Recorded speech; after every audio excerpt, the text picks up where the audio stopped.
welcome back to the WHHI Daily News. Debi Lynes has joined us. As you know, she is a psychologist. Yes.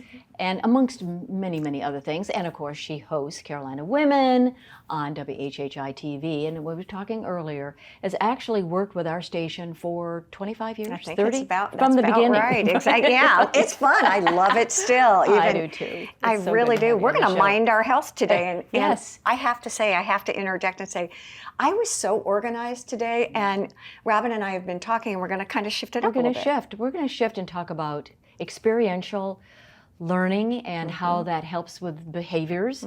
And I'll just give you a quick example. In the 90s, I worked at DJJ, which is Department of Juvenile Justice, and I'm a theater person. And I did drama, theater, plays with the boys that were incarcerated. And it was so powerful, and what the lessons they learned and the skills they built. And what's fun about that is Robyn sharing it with me. I'm going, oh my gosh, oh my gosh. Right. So in 2023, some of the new therapeutic interventions are vastly different than when I first went into practice. And what they are exactly what you said. They're very experiential experiences and interventions. One, improv.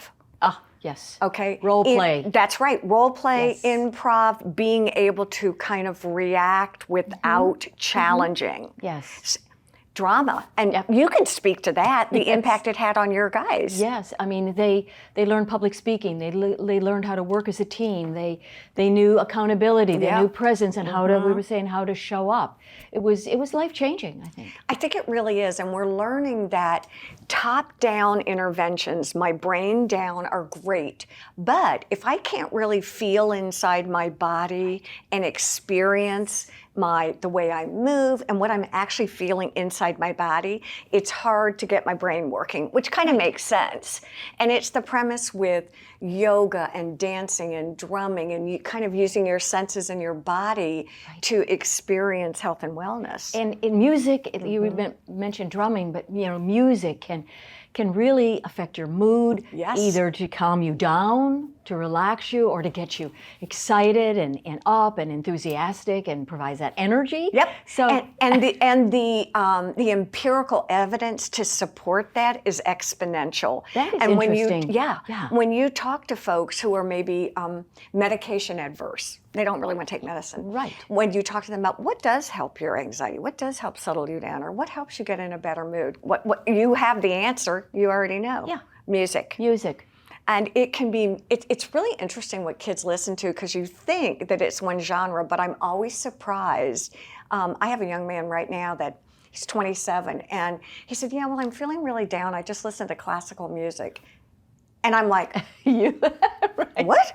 Because we tend to think one way, but it's really fascinating. Well, we're living in a very sedentary kind of life after COVID and all the electronics and information overload. And so to get up and to move, exercise, whether it's dance or whether it's listening to music or theater, and I love just that whole experience piece, and that the research shows that's beneficial. Exactly. It's very interesting. Let me say, let me not leave out art. Art therapy. Well, I really put art sort of here with dance and all the other things underneath. Yeah. But in working with eating disorders, which I work with a lot, we do a lot of therapy around sort of grounding ourselves as a tree trunk, okay? And then branches. And tell me a little bit about yourself and each branch that you have and how sometimes the leaves fall and sometimes they're bold and beautiful. It's really fun to do body tracings. What part of my body do I like? What part do I not like? But again, being able to see it in an art form kind of takes the negative emotion out of it. So these innovations are pretty powerful. Very interesting. This wasn't going to be our topic today. That's all right. Well, we did the pre. Right. We like doing that. That's called Great Minds Think Alike. And this segment is called Mind Your Health with Debi Lynes, and she comes on once a month. So again, thanks for being with us on the WHHI Daily News, and we will be right back. Don't go away.